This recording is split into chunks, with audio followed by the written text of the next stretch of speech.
Bismillahirrahmanirrahim. Assalamualaikum warahmatullahi wabarakatuh. Innal hamdalillah nahmaduhu wa nasta'inuhu wa nastaghfiruh wa na'udzu billahi min shururi anfusina wa min sayyiati a'malina. May yahdihillahu fala mudilla lahu wa may yudlil fala hadiya lahu. Asyhadu an la ilaha illallah wahdahu la syarika lah wa asyhadu anna Muhammad abduhu wa rasuluhu la nabiyya ba'd. Alhamdulillah, segala puja dan puji syukur kita panjatkan hanya kepada Allah Subhanahu wa taala Rabbul alamin. Serta salawat dan salam selalu tercurahkan kepada Nabi kita Muhammadin sallallahu alaihi wa ala alihi wa sahbihi wasallam, kepada keluarganya, kepada para sahabatnya, juga orang-orang yang mengikuti dan mencintainya sampai hari kiamat. Rabbi shrah li sadri wa yassir li amri wahlul 'uqdatam min lisani yafqahu qawli. Ya Allah, lapangkanlah dadaku. Rabbi shrah li sadri wa yassir li amri, mudahkan urusan kami. Wahlul 'uqdatam min lisani yafqahu qawli. Allahumma inna nas'aluka ilman nafi'an wa rizqan thayyiban wa 'amalan mutaqabbala. Ya Allah, kami mohon kepadamu ilmu yang bermanfaat, rezeki yang baik, dan amalan yang diterima di sisi Allah Subhanahu wa taala. Para hadirin jamaah yang dimuliakan dan dirahmati oleh Allah Subhanahu wa taala. Alhamdulillah, di hari ini Allah mudahkan kita bertemu kembali dalam pembahasan kitab Da'u wad Dawa, penyakit dan obatnya. Penyakit yang paling mematikan, yang paling menghancurkan adalah penyakit hati, yang hati itu tidak rindu kepada Allah. Ketika hati sakit, dia tidak bisa merasakan manisnya iman, tidak bisa merasakan lezatnya ibadah. Bahkan hati yang sakit merasa nyaman ketika melakukan kemaksiatan. Adakah yang lebih bahaya dibanding orang yang merasa nyaman dan tentram dengan kemaksiatan, sementara kemaksiatan mengantarkan kepada neraka? Orang yang hatinya tentram dengan kemaksiatan berarti telah dimudahkan bagi dia jalan menuju neraka Allah Subhanahu. Tapi orang yang hatinya tentram dengan ibadah, tentram dengan zikir, tentram dengan majelis taklim, mencari ilmu agama, berarti Allah telah bentangkan bagi dia jalan menuju surga Allah Subhanahu. Man salaka tariqan yaltamisu fihi ilm, sahalallahu lahu bihi tariqan ilal jannah. Barang siapa yang Allah mudahkan untuk mencari ilmu agama, Allah akan mudahkan bagi dia jalan menuju surga. Jadi kalau hati kita dihidupkan oleh Allah untuk senang ibadah, itu sinyal Allah mencintai kita. Kalau hati kita dibencikan oleh Allah kemaksiatan, sia-sia, dosa, maksiat, bahkan kita nggak suka kepada perbuatan maksiat, itu menunjukkan Allah memberikan kita taufik agar Allah menjaga diri kita. Tidak ada pemberian Allah yang paling besar dan paling luas bagaimana Allah berikan kepada seseorang manisnya dan lezatnya keimanan.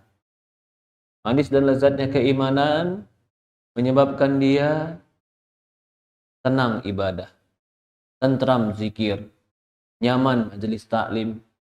Ini jalan-jalan menuju kebaikan. Man yuridillahu bi khairan yufaqihu fid din. Barang siapa yang Allah inginkan bagi dia kebaikan, Allah pahamkan dia agama. Para hadirin jamaah yang dimuliakan dan dirahmati oleh Allah Subhanahu wa taala, seorang mukmin harus sadar tentang makna kehidupannya dan apa yang terpenting dalam kehidupan. Yang terpenting dalam kehidupan kita adalah kita mempersiapkan akhirat kita. Karena wal akhiratu khairu wa abqa. Akhirat itu lebih baik dan lebih kekal. Kalau kita dimudahkan untuk perbaiki akhirat kita, itu tandanya Allah mudahkan kita untuk masuk ke dalam surga Allah Subhanahu wa taala. Kalau ada orang yang dimudahkan menjadi kaya, dimudahkan menjadi presiden, dimudahkan menjadi raja di dunia, dia sudah senang. Bagaimana lagi dengan orang yang dimudahkan menjadi raja di akhirat, yang dia punya istana di surga, yang dia punya pengawal-pengawal di surga? Siapa itu? Orang mukmin, orang yang beriman kepada Allah. Gimana caranya kok bisa menjadi orang yang memiliki istana di surga? Orang yang belajar ilmu agama. Betapa banyak orang nggak tahu atau nggak sadar bahwasannya belajar ilmu agama, duduk di majelis taklim, itu salah satu jalan untuk mendapatkan istana surga Allah Subhanahu wa taala. Hari ini kita akan membahas permasalahan ma'asi tujibul qati'ah bainal 'abdi wa baina rabbih. Perbuatan maksiat mengharuskan terputusnya hubungan hamba dengan Tuhannya. Nggak ada lagi koneksi kita ke Allah kalau kita maksiat. Kalau sudah nggak ada koneksi lagi ke Allah, diputus, bagaimana kita mau ngadu, bagaimana kita mau mengeluh, bagaimana kalau kita mau minta tolong sementara koneksi diputus? Siapa itu? Pelaku maksiat. Udah nggak ada jalur khusus dia untuk berinteraksi dengan Allah. Dia sama saja seperti makhluk-makhluk yang lain yang tidak beribadah kepada Allah, karena tidak diberikan lagi jalur khusus untuk dia ketika berinteraksi dengan Allah. Apa sebabnya diputus itu semua? Kemaksiatan. Allahu Akbar. Kemaksiatan. Berkata Syekh, ini kalau di buku bahasa Arab di halaman 123, di pasal yang ke-30, ada yang ke-43. Kalau buku terjemahan di halaman berapa? Maksiat mengharuskan terputusnya antara hamba dan Rabb. Halaman berapa? 183 poin ke 38. Ya, karena terjemahan dengan buku asli kadang berbeda tapi sama. Kalau di buku asli di poin 44, 43 dan 44 di halaman 123 di buku versi bahasa Arab. Berkata Syekh Ibnu Qayyim rahimahullahu ta'ala, wa min a'zami uqubatiha, di antara hukuman Allah yang paling besar, a'zam, yang paling besar dan agung bagi mereka yang melakukan maksiat, annaha tujibul qati'ah bainal 'abdi wa baina rabbi tabarak wa ta'ala. Kemaksiatan itu akan memutuskan hubungan antara seorang hamba dengan Rabb-nya. Udah nggak ada lagi dia interaksi kepada Allah. Wa idza waqa'atil qati'ah in qata'at anhu asbabul khair, kalau dia sudah terputus, maka terputuslah semua sebab-sebab kebaikan. Wattasalat bi asbabus syarr, maka akan datang kepada dia sebab-sebab kejelekan. Kita putus, udah nggak ada lagi hubungan sama Allah gara-gara maksiat. Siapa yang lindungin kita? Siapa yang jaga kita? Siapa yang bisa menjauhkan kita dari kejelekan kalau Allah sudah tidak berhubungan lagi dengan kita? Lah, emang ada manusia nggak dihubungan lagi sama Allah, Ustaz? Allah tetap tahu adanya dia, tapi Allah sudah tidak mengkhususkan dia di dalam hamba-hamba Allah. Allah biarkan dia sebagaimana batu, sebagaimana pohon, sebagaimana hewan. Allah nggak spesialkan dia lagi karena Allah sudah putuskan dia. Apa yang terjadi kalau semua bentuk kebaikan, karena semua sumber kebaikan dari Allah. Kalau Allah sudah dia putus, maka segala sumber kejelekan akan datang kepada dia. Bagaimana sumber kejelekan? Wattasalat bi asbabus syarr. Sebab-sebab kejelekan akan menghampiri dia. Bagaimana maksudnya, Ustaz? Contoh gini. Ketika Allah sudah biarkan dia, Pak. Sudah, karena dia maksiat Allah biarkan. Akhirnya segala kejelekan bisa menghampiri. Begitu milih teman dagang saya contoh. Oh, dia kira ini teman baik, ini teman meyakinkan, ini teman profesional dalam bisnisnya. Secara zahir dia percaya betul sama orang ini. Padahal orang ini sedang mau nipu dia.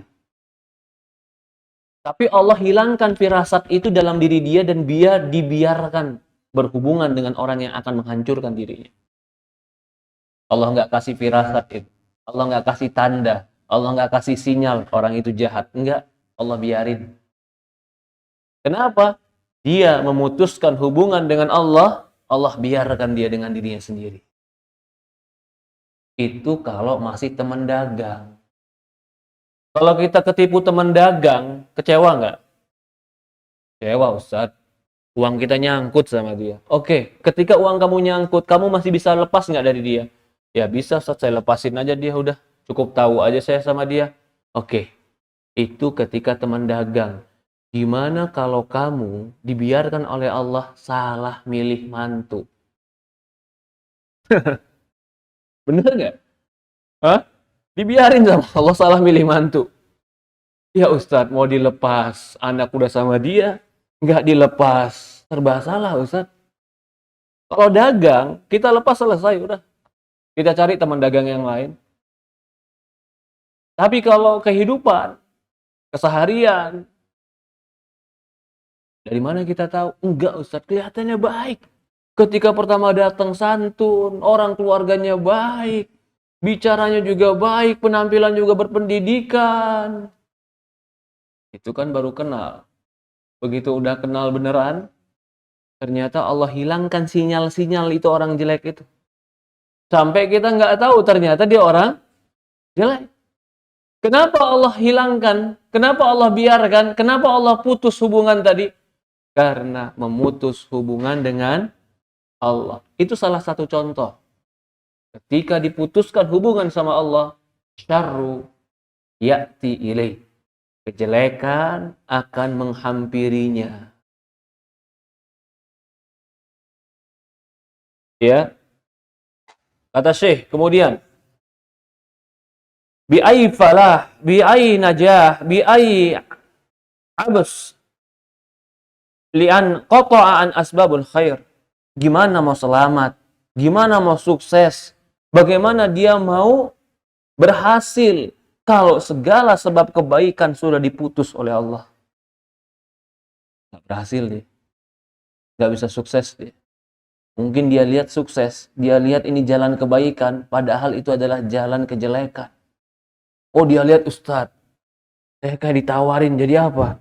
Saya ditawarin jadi wakil menteri, Ustadz. Sukses kamu? Oh iya dong Ustadz, wakil menteri. Ternyata begitu dia 3 bulan jadi wakil menteri, ditangkap KPK. Ternyata lingkungannya jelek. Dia terjebak dalam lingkungan jelek.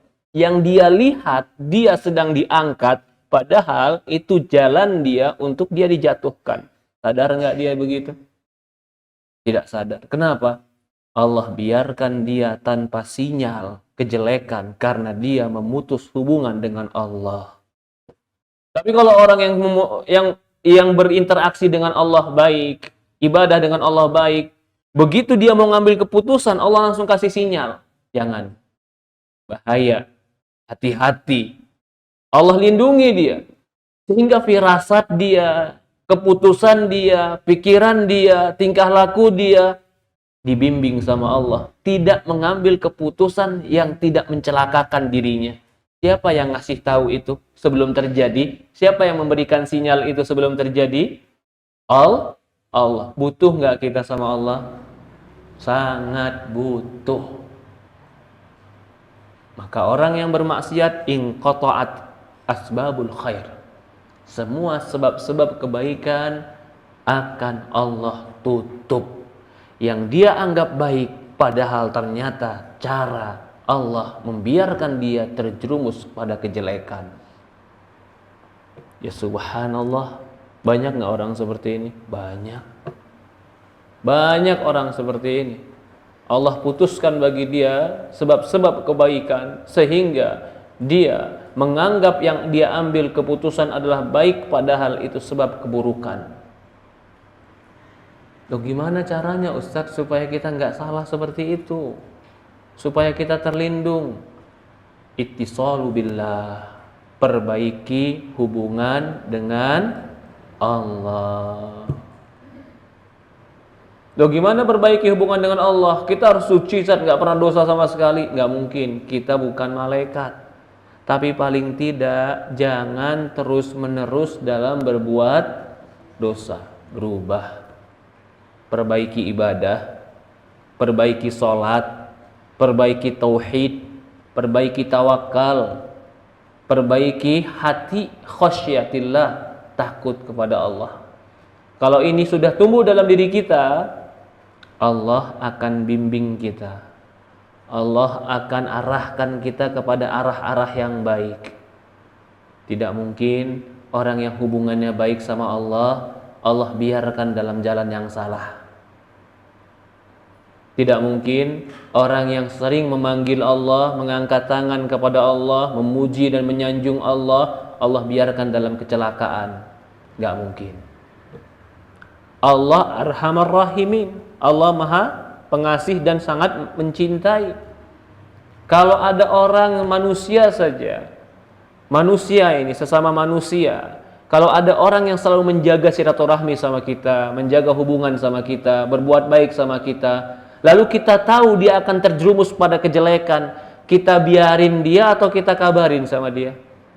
Kita kabarin, jangan. Kenapa kita kabarin? Karena kita merasa hubungan kita dengan dia baik. Begitupun hamba Allah yang hubungannya baik dengan Allah, Allah akan jaga dia. Ihfadillaha yahfazka. Ihfadillah tajidu tujahaka. Jagalah Allah, Allah akan jaga engkau. Jagalah Allah, engkau akan dapatkan Allah di depanmu.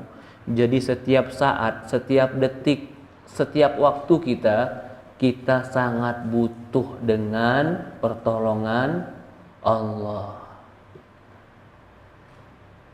Bahkan Ibu, kalau tidak berlebihan saya bilang, Pak, sampai keinginan dan kesukaan kita dalam makan dan minum, keinginan kita dalam pola hidup, suka dan tidak suka, yang menumbuhkan dalam diri kita siapa itu? Siapa yang menumbuhkan?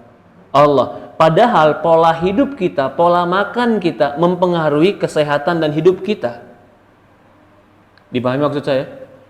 Maka agar pola hidup kita ini baik, yang menumbuhkan suka dan tidak suka Allah, dekat kepada Allah agar Allah tumbuhkan di dalam diri kita sesuatu yang baik. Coba contoh begini. Udah tahu sakit paru-paru, tapi demennya ngerokok. Dikasih tahu dokter, nanti mati, kata dia, ya semua orang juga mati, Dok. Subhanallah. Kalau dikasih tahu nanti kanker, dia bilang tetangga saya ngerokok nggak kanker, Dok. Subhanallah. Tumbuh dalam diri dia kesukaan yang padahal mencelakakan dia. Dikasih tahu nggak bisa. Itu masalah sedikit, Ibu. Termasuk, jadi saya ingin menggambarkan sampai masalah habit kebiasaan kita pun yang tumbuh dalam diri kita itu karena taufik Allah. Kenapa tiba-tiba tumbuh asam urat? Banyakan makan sayur. Tapi kalau ada sayur nggak bisa nahan, Ustaz. Pengen makan terus nih, gimana nih, Ustaz? Yang menumbuhkan rasa makan siapa? Allah.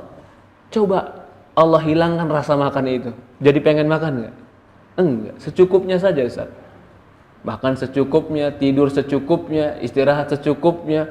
Yang menumbuhkan rasa secukupnya tadi sehingga hidup kita menjadi sehat siapa? Allah juga. Berarti sampai cara makan dan doyan makan saja yang padahal makanan itu akan mempengaruhi celaka dan keberuntungan kita, yang menumbuhkan Allah. Kalau gitu kita sangat butuh sama Allah tidak? Kita sangat butuh sama Allah. Kita sangat butuh sama Allah Subhanahu wa taala. Banyak minta tolong sama Allah. Lah kalau kita butuhnya sama Allah sangat tinggi, tapi kita rusak hubungan kita sama Allah, padahal kita sangat butuh Allah. Celaka, ini kata Ibnu Qayyim. Kamu butuh sama Allah sangat tinggi, bahkan segala kebaikan dari Allah, tapi dirusak hubungan sama Allah, celaka namanya. Kata Imam Ibnu Qayyim ingin menyampaikan di sini, cukuplah hentikan kemaksiatan, karena kemaksiatan mencelakakan kita karena memutuskan hubungan kita dengan Allah. Lanjut lagi. Wa qutiya ma baina wa baina wali, akan terputus antara dia dengan pelindungnya, yaitu Allah. Wa maulahu alladzi la ghina lahu an tarfatul ain, dia akan terputus dengan maula, pelindungnya. Siapa itu? Allah, yang dia tidak pernah tidak butuh kepada Allah walaupun sekejap mata. Sekejap mata saja kita nggak pernah nggak butuh, kita selalu butuh sama Allah. Siapa yang berani bilang saya nggak butuh Allah setelah sekejap mata? Nggak ada. Jangan sombong, iya nggak? Betul tidak? Sekejap mata saja sarafnya Allah jepit dikit, udah miring belum kita? Sekejap mata itu. Bisa nggak kita ngatur saraf kita supaya semuanya baik, nggak ada yang rusak? Siapa yang ngatur tiba-tiba rusak? Tiba-tiba sakit? Allah. Kadang-kadang kita enggak, Ustaz, saya padahal makan udah ketat, makanan kolesterol saya dijaga, saya makan daging jaga, tidur saya jaga, tapi kenapa ya? Tiba-tiba kok saya ke dokter katanya jantung saya pakai cincin. Ya pasti ada sebab-sebab dunianya, tapi yang pasti itu salah satu faktornya adalah Allah ingin menguji. Siapa yang memilih itu dia sakit? Allah. Kalau kita ingin selamat, ini poinnya, jangan rusak hubungan kita sama Allah, karena kita sangat butuh Allah.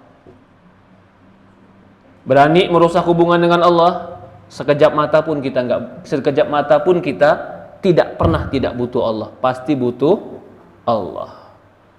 Iya, tapi gimana ya Ustaz? Saya tahu saya butuh Allah, saya tahu Allah yang mengatur hidup saya, tapi kan iman kadang naik kadang turun Ustaz. Saya mau tanya, seringnya naik apa seringnya turun? Ya tergantung sih Ustaz. Kadang naik kadang turun. Turunnya gimana? Naiknya pelan-pelan kayak tangga, turunnya kayak perosotan. Subhanallah. Rabbana la tuzigh qulubana ba'da id hadaitana. Ya Allah, jangan kau gelincirkan hati kami setelah kau berikan kami hidayah, petunjuk. Lanjut, kata Imam Qayyim, wala budda lahu an, dia pasti butuh Allah. Labud itu pasti, mau tidak mau dia pasti butuh Allah. Wala audan lahu an, yang enggak mungkin ada ganti bagi dia. Siapapun di alam ini selain Allah, kemudian Rasulullah, itu pasti ada ganti bagi kita. Maaf, mungkin suami yang kita cinta-cintai, secinta-cintanya kita, kalau terputus, mungkin masih ada gantinya. Mungkin. Tapi kalau hubungannya putus sama Allah, betul-betul gak ada ganti. Gak bakalan ada yang bisa menggantikan. Wattasalat bi asbabus syarr. Ketika dia terputus dengan Allah, maka dia akan tersambung dengan segala sebab-sebab kejelekan. Wa wasala ma bainahu wa bain a'da'i adulah. Ketika dia sudah tidak dilindungi oleh Allah, tidak dijaga oleh Allah, tidak di backup oleh Allah, musuh yang memantau dia akan mendekati dia. Siapa musuhnya? Iblis. Kata iblis nih, kebetulan gak ada yang jaga, gak ada yang ngelindungin, gak ada tamengnya, karena gak pernah zikir pagi petang. Jadi suatu cerita, ada dukun di negeri Arab ya, di dukun negeri Arab nyuruh jin Kamu pergi ke si fulan, celakakan si fulan. Si jin ini setiap pergi ke rumah si fulan nggak ketemu orang yang ada. Tapi dia cium baunya ada, tapi orang nggak kelihatan. Balik lagi sama si dukun, bilang sama dukun, dukun nggak ada tuh orangnya. Kata si dukun, ada orang saya tahu di tuh rumah dia, saya kelihatan terus itu. Ternyata sebabnya satu, nih orang selalu zikir pagi petang, jin nggak bisa lihat dia. Allah jaga nggak dia? Hubungan dia dengan Allah baik, Allah tutupi mata jin, nggak bisa jaga ganggu dia. Tapi kalau dia nggak pernah hubungan baik sama Allah, Allah biarkan dia, musuhnya mantau dia, musuhnya ngintai dia. Kapan dia lengah, musuhnya akan menyerang dia. Siapa yang bilang setan itu musuh kita? Allah yang bilang kan, fattakhidu adu, jadikanlah dia musuh. Enggak, Ustaz, saya mau bersahabat aja daripada berantem. Enggak bisa. Kamu kalau mau bersahabat dengan setan, syaratnya satu, kamu harus menjadi musuh Allah. Pilihannya begitu saja. Kalau Allah nggak jaga kita dan musuh kita memiliki kesempatan untuk menyerang kita, siapa yang bisa memenangkan kita ketika berhadapan dengan musuh kita? Syaitan. Allahu Akbar. Jadi yang perlu dibesarkan apa, Ustaz? Dari ini semua, jaga hubungan dengan Allah. Jangan rusak dengan maksiat. Ya, saya udah sholat, Ustaz, bagus. Saya udah puasa Ramadan, Ustaz, bagus. Saya udah ibadah sunnah, Ustaz, bagus. Semakin banyak ibadah yang kamu lakukan, semakin bagus. Tapi semakin ada maksiat yang dilakukan, semakin ada celah. Semakin ada space buat syaitan menyelip dan masuk ke dalam kerusakan. Maka itu orang beraneka ragam. Ada yang sholat tetap tapi bisa diganggu sama syaitan. Ada yang sholat puasa bagus tapi syaitan gak bisa ganggu dia. Apa sebabnya? Bukan hanya sholat saja yang diminta, bukan hanya puasa saja yang diminta. Tinggalkan maksiat dan segala sesuatu yang menyebabkan syaitan punya ruang masuk ke dalam hubungan kita dengan Allah. Nah, di sini orang beraneka ragam, berbeda-beda. Disinilah derajat manusia tingkat-tingkatan. Sholatnya bagus, puasanya bagus, ibadahnya bagus, tapi ternyata dia durhaka sama orang tuanya. Jadi space nggak buat setan masuk ke dalam diri dia. Jadi sebuah ruang nggak buat setan untuk mengganggu dia. Jadi sebuah ruang. Ya, tapi kan saya sudah sholat, Ustaz. Bagus, sholat kamu bagus, tapi ada satu ruang yang ruang ini bisa setan memanfaatkan dirimu. Puasanya bagus, sholatnya bagus, kajiannya bagus, Masya Allah, hadir terus kajian. Tapi apa? Sama tetangganya rusak. Ya enggak? Ada enggak orang kayak begitu? Hah? Ada. Tetangganya kosong, nggak ada orang, dia buang sampah ke rumah tetangganya. Allahu Akbar. Isengnya bikin orang sebel. Nggak boleh. Ada orang kan dikatakan Rasulullah SAW, ya Rasulullah, dia sholat malam rajin, puasanya rajin, sunnahnya rajin, puasa sunnah, sedekahnya rajin.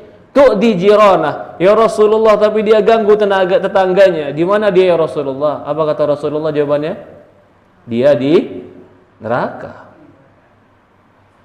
Intinya, minimalisir segala bentuk kemaksiatan yang mungkin kita lakukan.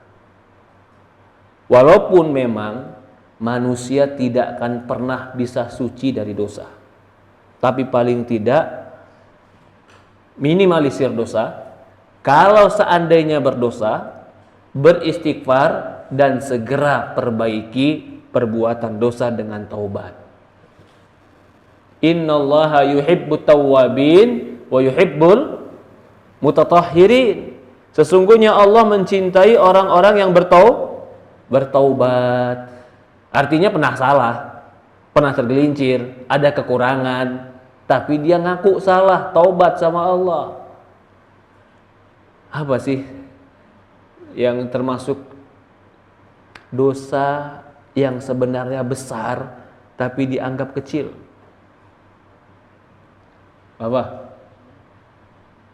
Apa Bu? Bapak dulu deh Pak, apa Pak? Syirik. Syirik ya boleh, riya. Selain itu, kalau riya kadang-kadang dia langsung sadar, istighfar, riya. Ada lagi enggak? Ujub. Masya Allah, merasa diri suci. Ya Allah, aku nih hambamu yang paling berhak masuk surga. Ya Allah, ya Rabb. Kenapa kamu paling berhak? Salatku malam, siang aku duha, sedekahku ada, aku ikut kajian, maka aku adalah manusia yang paling berhak masuk surga. Boleh enggak ujub? Enggak. Apalagi? Meremehkan orang. Meremehkan orang itu termasuk dosa apa? Masuk ke dalam apa itu? Sombong. Sombong itu dosa besar. La yadkhulul jannah man kana fi qalbi mithqala dzarratin minal kibr. Lihat orang di bawah kita sedikit, kita langsung remehkan. Jangan. Di dalam apa saja? Di dalam ekonomi, di dalam fisik, di dalam ilmu agama, di dalam amal, di dalam apa saja, jangan suka meremehkan orang lain. Hargai orang lain. Loh, ini dosa yang nggak disadar. Padahal ini terjadi terkadang dikarenakan meremehkan dan bersikap angkuh. La yadkhulul jannah man kana fi qalbi mithqala dzarratin minal kibr. Kita lanjut lagi.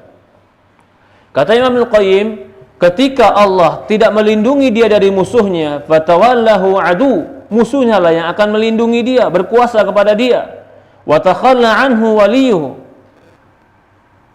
Fala ta'lam nafsu ma fi hadzal inqita' wa ittisal min anwa'il alam wa anwa'il azab. Dan tidak akan tahu satu jiwa dengan keterputusan ini segala bentuk kepedihan dan segala bentuk azab yang akan dia dapatkan, yaitu keputusan atau ketika dia putus hubungan dengan Allah.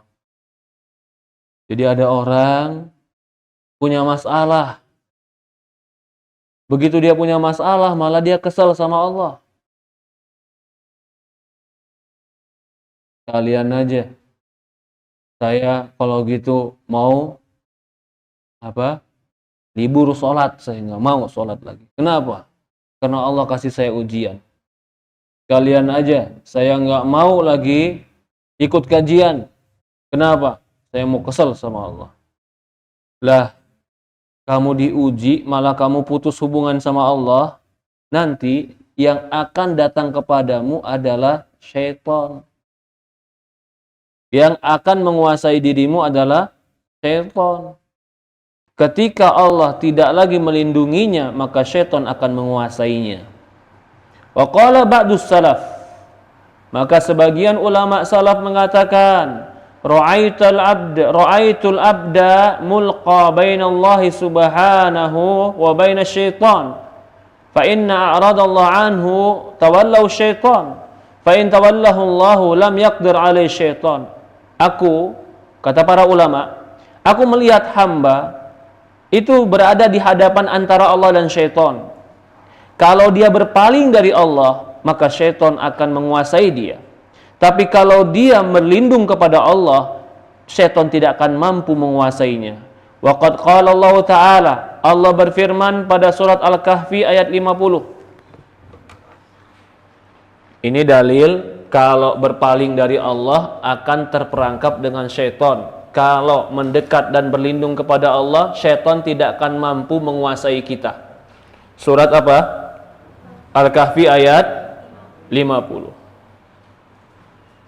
Wa id qulna lil malaikati isjudu li Adam. Ketika kami katakan kepada malaikat, sujudlah kepada Adam. Fasajadu illa iblis kana minal jin. Maka sujudlah semuanya kecuali iblis, dan dia termasuk golongan jin. Berarti jin itu jenis. Jenisnya jin. Yang paling kafirnya dari golongan jin namanya iblis.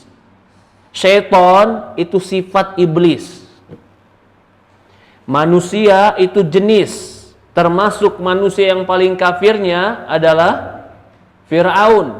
Sifat Fir'aun yang angkuh itu sifat syaitan. Jadi raja kejahatan dari golongan jin namanya iblis. Dan dia dari golongan jin. Fafasaqa ana amri rabbi, dia fasik, keluar dari perintah Allah, nggak mau patuh sama Allah. Afatattakhidunahu wa dzurriyyatahu awliya, apakah kalian jadikan jin dan keturunan jin sebagai pelindung-pelindung kalian selain Allah? Wa hum lakum adu, padahal mereka itu adalah musuh kalian. Bi'salidz zalimina badala, sungguh orang-orang zalim itu mengambil pengganti yang sangat jelek. Ya, kapan itu? Ketika mereka jadikan jin dan anak keturunan jin sebagai wali, pelindung. Padahal kata Allah, bi'salidz zalimina badala, jin dan keturunannya itu adalah sejelek-jeleknya bagi orang yang zalim diganti. Harusnya Allah yang melindungi, mereka malah minta perlindungan kepada jin. Ini dalil orang yang tidak menjadi wali Allah akan menjadi wali syaitan, wali jin, wali iblis. Kalau dia tidak menjadi delegasi Allah, utusan Allah, atau dia tidak menjadi kekasih-kekasih Allah, orang yang taat kepada Allah, dia akan menjadi pasukan syaitan. Cuma dua pilihan, mau jadi mana? Mau Hizbullah atau Hizbus Syaitan? Mau masuk dalam golongan Allah atau masuk dalam golongan syaitan? Kalau dia sudah masuk dalam golongan Allah, syaitan tidak akan bisa menguasai dia. Kalau dia masuk dalam golongan syaitan, maka dia telah menjadi bagian dari musuhnya sendiri yang akan mencelakakan dia. Ini surat Al-Kahfi ayat 50. Wa yaqulu subhanahu li'ibadihi, Allah berfirman kepada hambanya, ana karramtu abakum wa rafa'tu qadrah wa fawattuhu ala ghairi fa amartu malaika kullahum an yasjudu lahu. Aku memuliakan ayah kalian, yaitu Adam. Aku angkat derajatnya, aku utamakan dia dengan selainnya. Bahkan aku perintahkan malaikat seluruhnya agar sujud kepada Adam sebagai bentuk kehormatan dan kemuliaan kepada Adam. Maka mentaati aku, ata'uni, malaikat mentaati aku. Wa aba aduwi, yang tidak mau taat adalah musuhku, dan dia adalah musuh kalian. Fa'asa amri, dia bermaksiat kepada perintahku. Fa kharaja an ta'ati, dia keluar dari ketaatan kepadaku. Fa kaifa yahsun bikum ba'daha an tattakhidu wa dzurriyyatahu awliya min duni. Lah bagaimana bisa kalian menjadikan mereka itu, iblis yang musuhku itu dan keturunannya sebagai wali-wali kalian selain aku? Kalian mentaatinya dan bermaksiat kepadaku. Kalian tuwalunahu, tuwalu berwali, itu kalian loyalitas kepada dia, patuh kepada dia di dalam khilafi mardati. Kalian berloyalitas kepada dia di dalam menyelisih perintahku.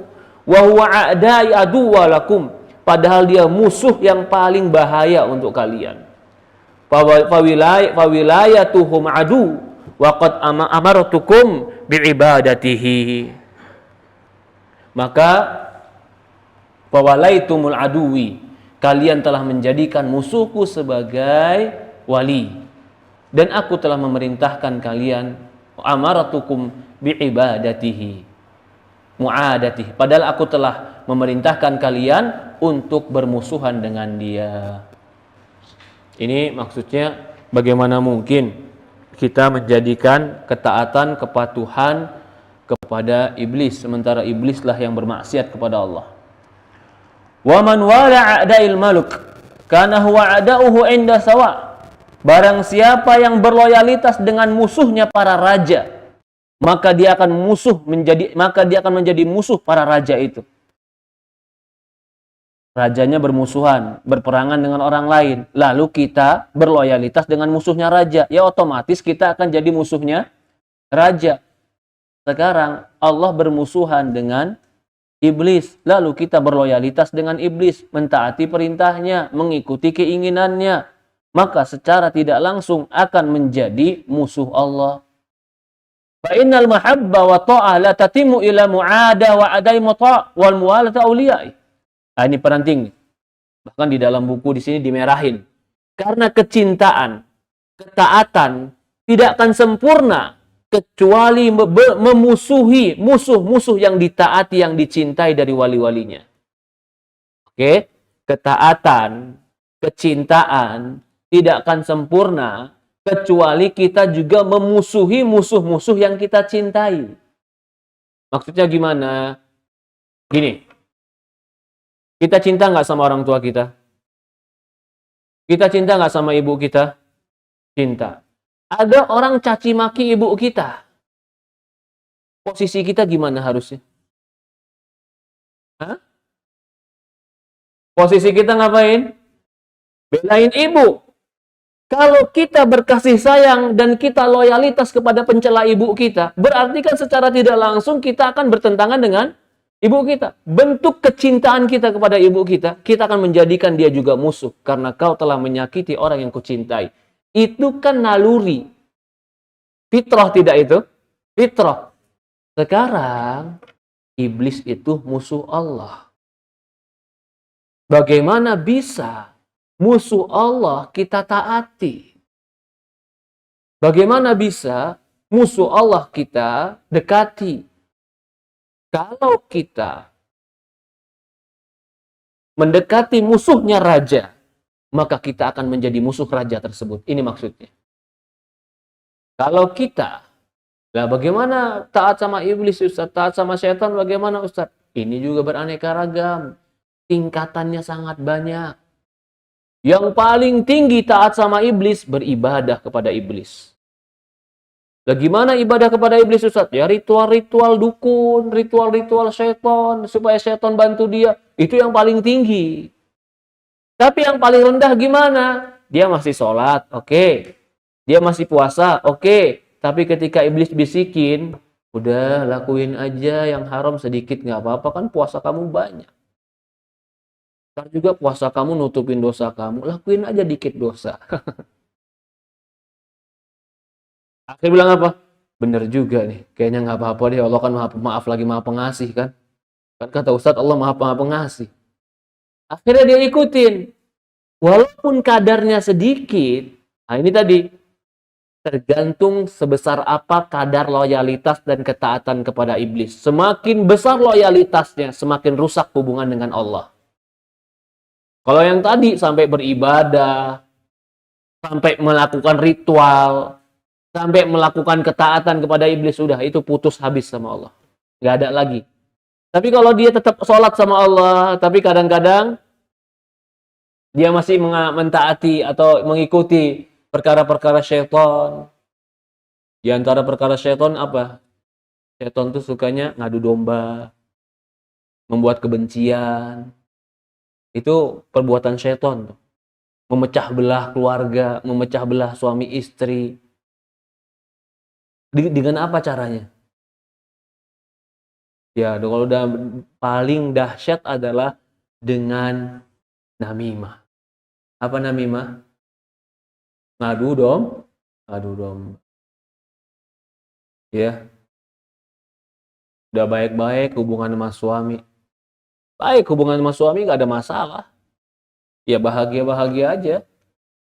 Begitu tiba-tiba dia datang ke rumah. Ya. Begitu dia datang ke rumah dia bilang apa? Gimana nih contohnya? Apa ya contohnya? Dia udah baik-baik sama istri. Kalau zaman dulu orang mau mecahkan keluarga itu pakai dukun. Kalau zaman sekarang bukan. Dia pengaruhi cara berpikir, dia pengaruhi cara hidup, dia pengaruhi akhirnya dia nggak suka sama suaminya. Berantakan nggak hidupnya? Berantakan. Itu sama. Pengadu domba namanya. Atau dia beritakan berita-berita bohong. Ini pengadu domba namanya. Dia sebarkan berita yang tidak benar. Ini cara-cara syaitan untuk menghancurkan. Intinya Imam Ibnu Qayyim ingin menegaskan hidup kita di antara dua pilihan, mau dekat sama Allah atau kita dekat sama syaitan. Karena tidak ada pilihan lain. Kalau kita dekat sama Allah, syaitan tidak bisa menguasai kita. Kalau kita jauh dari Allah, syaitan akan menghampiri kita dan mendekati kita, dan dia akan menguasai diri kita. Faman wala adul malak. Naam. Wa amma man tawali a'dail muluk thumma tada'a annaka muwalin lahu fahada muhal. Kalau kau mencintai musuh-musuhnya raja, tapi kau mengaku kau mencintai raja, ini muhal, ini mustahil. Bagaimana bisa kamu bilang kamu cinta sama raja, tapi kamu juga bermain dengan musuhnya raja? Fahada law lam yakun adul muluk aduan lakum. Ini posisinya kalau kamu tidak jadikan musuhnya raja menjadi musuhmu. Bagaimana lagi kalau kau jadikan musuhnya raja itu teman akrabmu? Fa'adawatul lati bainakum wa baina a'dham minal adawatil lati baina syah wa dzab. Apakah permusuhan antara kamu dan dia lebih besar daripada permusuhan daripada kambing dan serigala? Pernah nggak kambing main sama serigala? Hah? Nggak mungkin. Kalau ada kambing bilang serigala baik, itu kambingnya kenapa? Kurang belajar. Kurang pengalaman hidup itu kambing. Belajarnya dekat-dekat ya. Kalau ada orang bilang setan itu baik, Ustaz, subhanallah. Iblis itu baik, saya perintahkan iblisnya, Ustaz. Gimana saya perintahkan? Iya, pokoknya saya perintahkan iblis. Nggak bisa kamu perintahkan iblis. Ritual-ritual yang seperti itu nggak benar. Maka dikatakan, nabbaha subhana ala qubuh hadal muwalah wa huwa lakum adu. Bahkan Allah memberikan nabbah, tanbih, perhatian yang khusus. Betapa jeleknya pertemanan ini. Kata Allah dalam surat Al-Kahfi ayat 50 tadi, wa huwa lakum adu, padahal syaitan itu bagi kalian musuh. Kama nabba ala qabiha biqauli fa fasaqa an amri rabbih, sebagaimana Allah berikan juga kalimat yang paling jelek untuk mereka berdua. Iblis telah keluar dari ketaatan kepada Allah. Fatabayyana ana adawatu li rabbi adawatul lana. Dengan ini jelas permusuhan iblis dengan Allah itu akan menjadi permusuhan kita dengan iblis. Kullu minhuma sababun yad'i ilal mu'adatih. Karena semua itu mengharuskan kita memusuhi iblis. Fama hadil muwalah. Kalau begitu, bagaimana bisa loyal kepada iblis? Wa ma hadil istibdal. Kenapa bisa menggantikan Allah, diganti dengan loyalitas kepada iblis? Bi'sadil zalimina badala. Maka Allah mengatakan, bagi sejelek-jeleknya pengganti bagi orang-orang yang zalim. Bukannya Allah, malah iblis yang dia ganti. Fayushbihu an yakuna tahta hadal khitab nau'un min itab latifun ajib. Allah menyerupakan di bawah celaan ini ada satu jenis celaan yang sangat latiful ajib. Allah mencela dengan cara yang lembut. Wa huwa anni adaitu iblis. Bagaimana caranya? Allah mengatakan, aku membusuhi iblis, falam yasjud li abik. Iblis gak mau sujud kepada bapakmu. Dan malaikatku semuanya sujud. Fakanat mu'adatuhu li ajlikum. Maka permusuhan itu dikarenakan ingin bela kalian Bani Adam, tapi kalian malah menjadikan dia teman. Kenapa iblis bermusuhan dengan Allah? Karena satu sebab. Apa sebabnya? Iblis tidak mau sujud kepada Adam. Berarti permusuhan Allah dengan iblis gara-gara Adam. Karena kamu tidak mau sujud pada Adam, Allah jadikan iblis musuh Allah. Jelas Allah memusuhi iblis gara-gara Adam. Allah ingin memuliakan Adam. Tapi yang lucunya, anak Adam malah jadikan iblis teman. Lah, padahal permusuhan ini sebabnya gara-gara Allah ingin memuliakan Adam. Maka ini kata Imam Ibnu Qayyim, pertemanan yang seperti ini pertemanan yang sangat jelek, mualah. Ketaatan yang seperti ini, ketaatan yang sangat jelek, yaitu ketaatan kepada iblis. Orang yang taat kepada iblis telah menggantikan telah menjadikan pengganti yang sangat jelek dalam ketaatan. Maka dikatakan bi'salil zalimina badala, sejelek-jeleknya bagi orang zalim pengganti. Yang harusnya Allah yang dia taati, malah iblis yang dia taati. Ini poin yang mengatakan bahwasannya maksiat akan memutuskan antara seorang hamba dengan Rabb-nya. Kalau dia sudah putus dengan Rabb-nya, maka iblis akan mendekat kepada dia dan menguasai dia. Ketika iblis menguasai dan mendekati dia, dia akan menjauh dari Allah. Iblis akan menggiring dia untuk masuk ke dalam kecelakaan. Karena antara manusia dan iblis harusnya seperti antara kambing dan serigala. Jangan pernah kambing merasa aman ketika mendekat kepada serigala, karena dia akan menerkam dan memakannya. Ketika ada kambing yang merasa nyaman dengan serigala, itu karena kebodohan kambing. Dia tidak sadar bahwasannya serigala itu adalah musuhnya. Walaupun terkadang serigalanya berbulu domba, dia tetap adalah seekor serigala. Iblis pun seperti itu. Walaupun terkadang dia seolah-olah membantu, walaupun terkadang seolah-olah dia mengarahkan, maka dia tetap adalah serigala yang akan menerkam manusia supaya manusia menemaninya di neraka Allah Subhanahu wa taala. Itu poin, maksiat akan memutuskan hubungan kita dengan Allah. Kalau kita sudah putus dengan Allah, siapa yang akan hubungan sama kita? Iblis. Lanjut berikutnya. Poin berikutnya, maksiat tamhaqul barakat din wa dunya. Allahu akbar. Nasallallahu salam wa ya Rabb. Maksiat akan menghilangkan berkah agama dan berkah dunia kita. Apa sih berkah itu? Berkah itu kebaikan yang tidak pernah putus. Itu berkah namanya. Kita sama-sama dikasih waktu 24 jam. Ada nggak manusia yang dikasih sama Allah waktunya sehari 26 jam?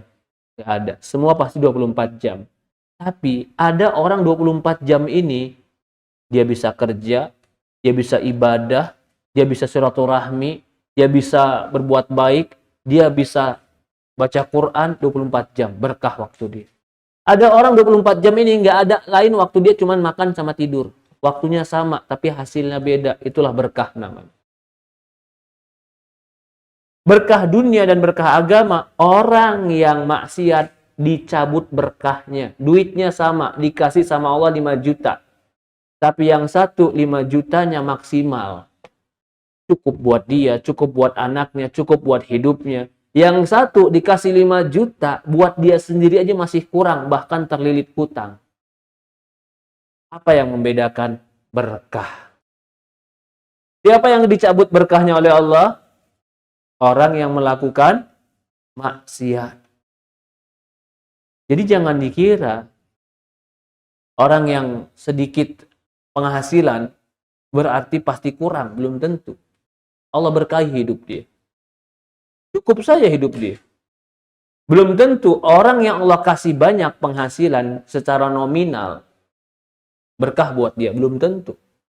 Malah bisa jadi hilang keberkahan. Kurang saja buat dia. Belum tentu orang yang hidupnya lebih lama,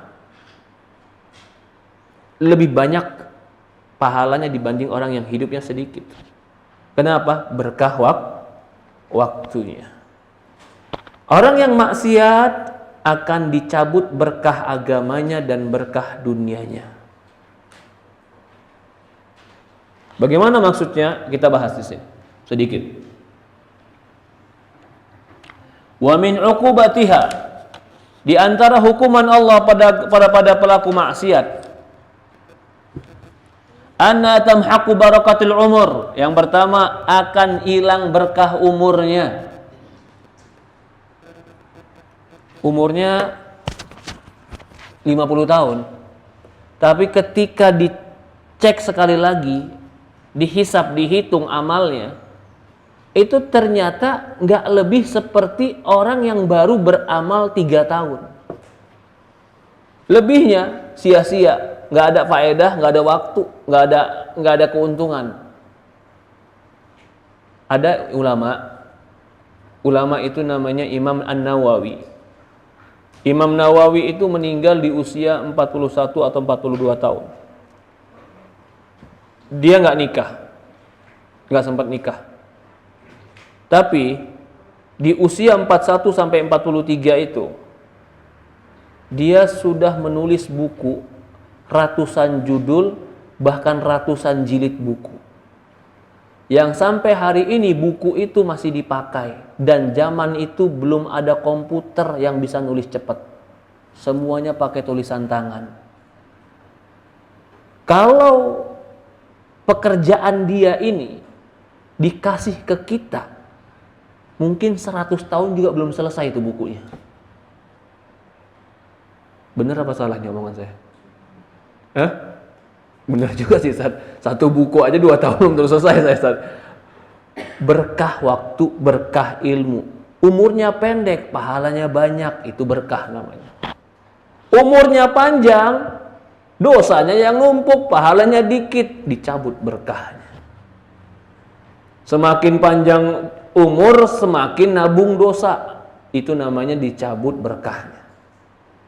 Tapi semakin panjang umur, semakin banyak catatan pahala. Sholatnya tambah, puasanya tambah, sedekahnya tambah, baca Qur'annya tambah.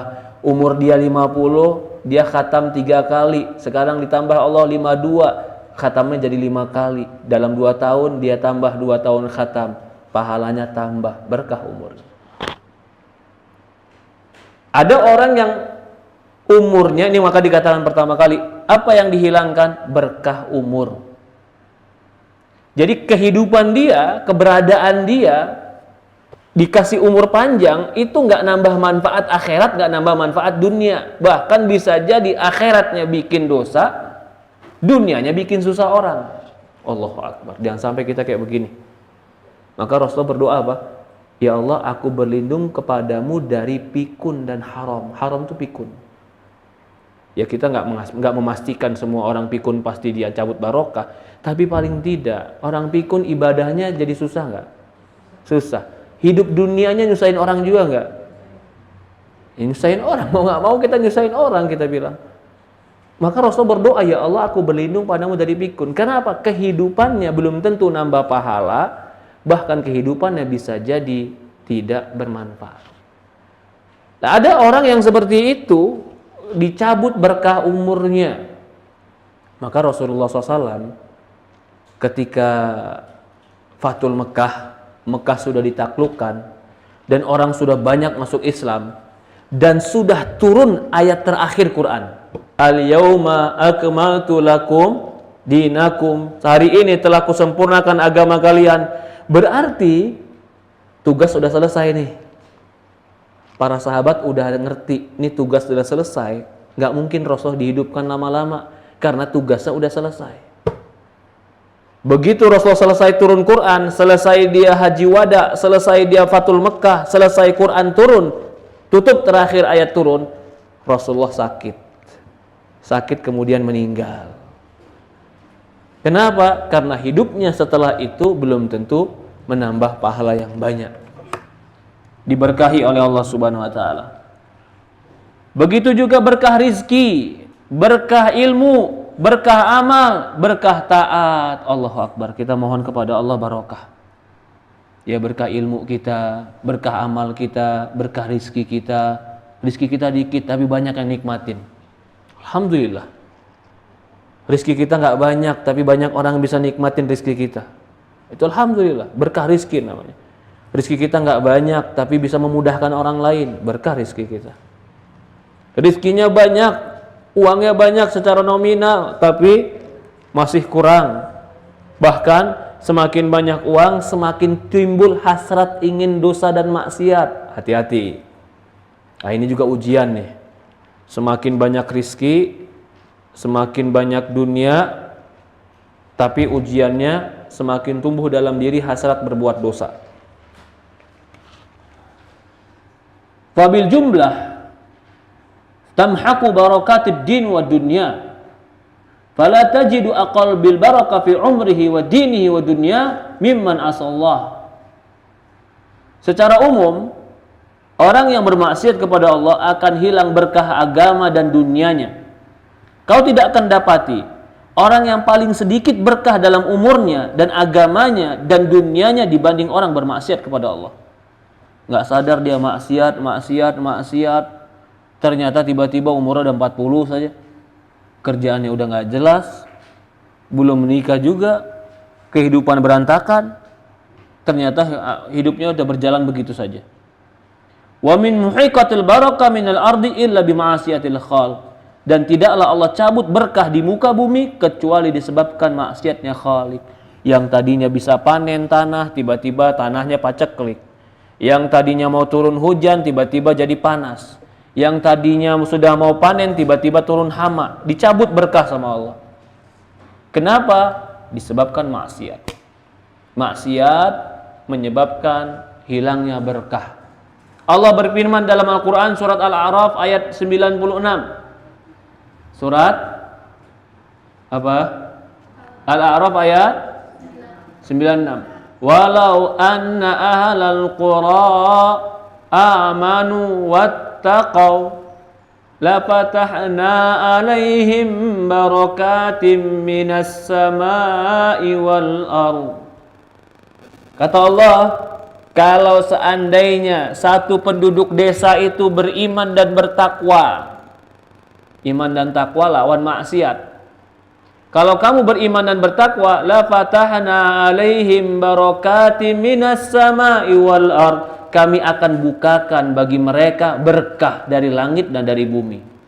Pemahaman terbaliknya, kalau imanmu rusak dan takwamu rusak dengan kemaksiatan, barokah tadi pun akan rusak. Karena keberkahan dari langit dan dari bumi diberikan bukan karena kecerdasan, bukan karena kegigihan, bukan karena skill, kemampuan, tapi amanu wattaqau, karena beriman dan karena bertakwa. Dalam surat Al-Jin ayat 16 dan 17 Allah berfirman, walau istaqamu ala tariqati la asqainahum ma'an ghadaqa linaftinahum fi. Kalau mereka istiqomah dalam agama mereka, istiqomah dalam sholat, istiqomah dalam kebaikan, apa yang Allah berikan? La asqainahum ma'an ghadaqa, kami akan berikan dia air yang banyak. Jadi diberikan air. Orang padang pasir itu sangat butuh air buat kebun mereka, buat hidup mereka. Kenapa Allah berikan air jadi sumber kehidupan? Walau istaqamu, kalau mereka istiqomah. Pemahamannya kalau mereka nggak istiqomah, berarti air akan dikeringkan. Terjadilah paceklik. Paceklik itu hilangnya barokah. Allahu a'lam. Ini kita lanjutkan pertemuan akan datang. Kita akan bahas kemaksiatan menghilangkan berkah. Berkah ilmu, tadinya punya ilmu tapi nggak kepake. Berkah umur, panjang umurnya tapi nggak dapat pahala. Berkah rizki, yang rizkinya banyak tapi merasa kurang, tetap saja dia tidak cukup. Juga berkah kesehatan, yang tadinya harusnya badannya bisa berbuat baik, gara-gara dia bermaksiat dicabut berkah kesehatannya sehingga dia mudah sakit, nggak bisa melakukan banyak kebaikan karena kemaksiatan. Allahu Akbar. Ya, ini yang bisa kita bahas. Ada yang mau bertanya, dipersilahkan. Agak mendung ya. Lampunya mana nih, Ki? Maaf, Ki. Ada lampu, Ki? Oh, di sini yang ini. Ada yang bertanya? Silahkan.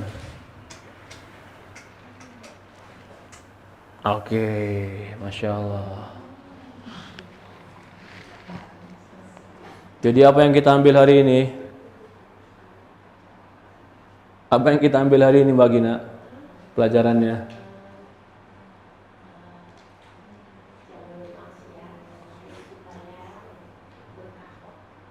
Oke, itu yang terakhir. Jangan bermaksiat, itu berkah waktu. Sebelumnya kita bahas apa? Maksiat akan Memutus hubungan kita dengan Allah. Lah kalau kita putus sama Allah gimana akibatnya? Setan akan mendekati kita. Kalau setan mendekati kita, maka kita akan dijerumuskan dalam kejelekan. Nggak ada yang melindungi kita. Ya. Apalagi tadi kita bahas, selain berkah, selain amal soleh, ketakwaan itu sebab juga datangnya barokah. Surat apa tadi? Walau anna ahlul qura amanu wattaqau lafatahna 'alaihim barakati minas samai wal ardh. Al-A'raf ayat 96. Jadi jangan terlalu terpaku, kalau berkah itu karena kerajin kita Ustaz ya, karena gigih kita ya Ustaz ya, karena kekokohan kita ya Ustaz.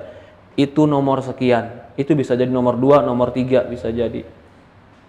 Tapi iman dan takwa itu yang menyebabkan berkah hidup kita. Oh enggak Ustaz, ada orang enggak beriman, enggak bertakwa, tapi gigih, kerja rajin, Allah kasih dunianya.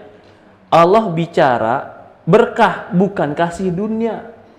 Kalau kasih, siapapun Allah kasih. Pertanyaannya, dikasih, diberkahi atau tidak? Dia dikasih tapi nggak diberkahi, buat apa? Celaka hidup dia. Bagaikan orang yang dikasih, yang dia anggap itu adalah kenikmatan, padahal racun buat diri dia, menghancurkan diri dia sendiri. Allahu Akbar. Nas'alullah salam wal afiyah. Mungkin ini saja kita bahas. Silakan.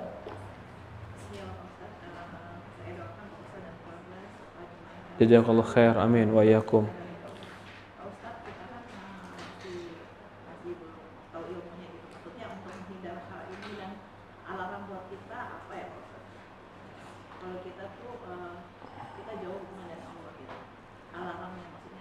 Tandanya kalau kita jauh dari Allah. Di mana alarm itu Allah kasih kalau kita jauh dari Allah? Di mana? Hati. Maka ada orang hati yang mati, disitulah alarmnya sudah mati. Kalau hatinya masih hidup, ketika bikin maksiat dia risau, gelisah, itu alarm sebenarnya. Ketika dia nggak melakukan ketaatan, belum sholat, dia gelisah, itu alarm sebenarnya. Cuman pertanyaannya sekarang, kalau orang yang hatinya mati, nggak sholat, gelisah nggak dia? Hah? Udah nggak gelisah, udah biasa aja, nggak tahu juga dia. Kenapa? Alarmnya udah mati. Maka itu kata para ulama, hati ini adalah tempat merasakan lezatnya keimanan dan hilangnya keimanan. Kan kita kadang-kadang sadar, aduh kayaknya lagi futur nih Ustaz. Dari apa? Ibadah saya kurang, rawatib saya kurang, baca Quran saya kurang, biasanya saya nggak kayak begini. Itu kan alarm namanya. Alarm dalam ketaatan. Tapi kalau contohnya tadi, alarm tadi Ustaz dalam kejelekan. Kayak kan tadi contohkan tadi teman bisnis. Kita nggak tahu, kita lihat seolah-olah dia, menjanjikan kalau bisnis sama dia. Allah tutupin terus tuh kejelekan dia sampai kita deal bisa sama dia, ternyata kita terjumus. Lah ada orang yang belum kita bisa sama dia, Allah tunjukin ke kita bukti-bukti, hati-hati kalau main sama dia. Nih loh ada yang bilang, nih loh ada yang ngasih tahu, nih loh ada bukti dia itu bahaya. Akhirnya kita hati-hati. Itu pun alarm dari Allah dengan Allah berikan ilmu-ilmu pengetahuan di sekitar kita. Ya, jadi alarm keimanan itu adalah hati, dan bisa jadi Allah Subhanahu wa taala matikan hati sehingga dia tidak bisa lagi merasakan keimanan, kefuturan. Allahu Akbar. Cukup sampai di sini? Silakan Ibu.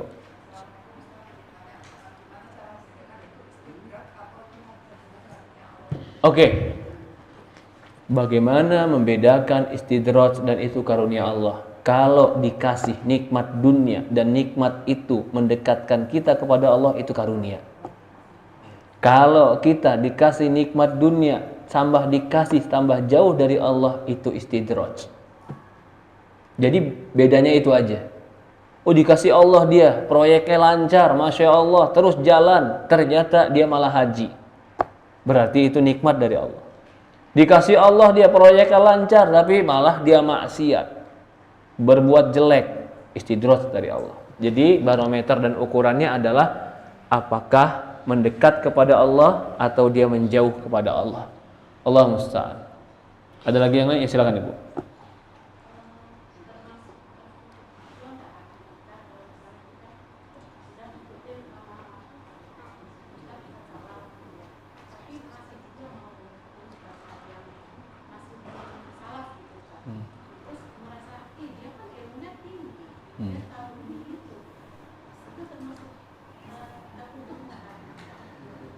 Jadi begini, kebanyakan seseorang itu tidak tahu bahaya ketika dia belum tahu ilmunya. Kita bilang itu serigala, dia bilang bukan, itu domba, Ustaz. Kita bilang enggak, serigala. Kenapa? Karena kita udah tahu ciri-ciri serigala. Enggak, tapi kelihatannya bulunya domba, Ustaz. Padahal dia serigala berbulu domba. Kenapa kita anggap domba? Karena kita belum tahu ciri-ciri serigala. Jadi maksudnya adalah ya kita masalah agama ini bukan bermaksud ingin membatasi seseorang, bukan. Ambil ilmu kepada siapa saja, tapi syaratnya dua. Jangan berbenturan dengan Quran dan hadis, jangan. Sekarang ini, maaf Ibu, banyak sebagian ustadz yang sebenarnya dia cuma motivator, bukan ustadz. Loh, kenapa ustadz bilang begitu? Iya, gimana bisa? Dia tahu hukum-hukum Islam, dia nggak pernah belajar Islam. Tapi dia pintar loh ustadz ngomongnya. Ya itu motivator, bukan ustadz guru agama. Mau nggak kita berobat sama orang yang cuman pelatihan kedokteran tapi nggak pernah belajar kedokteran? Dia pelatihan sebulan kedokteran, habis itu kita berobat sama dia. Dia baca buku pelatihan kedokteran, ya nggak mau. Begitu juga agama.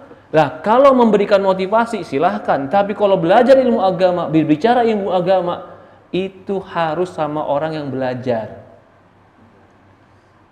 Ya supaya apa? Supaya agama kita terjaga. Itu. Jadi jangan kita merusak agama kita dengan itu. Karena akhirnya kita akan ragu dengan kebenaran. Contoh, saya bilang perempuan gak boleh pergi tanpa mahram kalau safar. Dia pergi ngaji sama ustadz lain, kata ustadznya boleh tuh ustadz. Saya bilang nggak boleh itu karena dari saya atau dari hadis? Dari hadis. Lalu dia bilang boleh dari mana? Oh itu maksudnya. Kamu tahu maksudnya dari mana? Itu kan hadis. Nah, akhirnya kita di dalam kebimbangan. Tapi secara jiwa enakan yang mana? Enak yang ngebolehin. Akhirnya lama kelamaan, udahlah. Ya, itu masalah ringan, itu masalah kecil, itu masalah salah satu contoh. Bagaimana lagi kalau contoh yang lebih besar? Contoh yang lebih besar, ya banyaklah contoh-contohnya. Jadi ilmu, maka Imam Ibn Sirin mengatakan, Inna hadzal ilmu din. Ini agama, ini ilmu yang berkaitan dengan agama, berkaitan dengan akhirat. Fanzur amman ta'khudhu dinakum.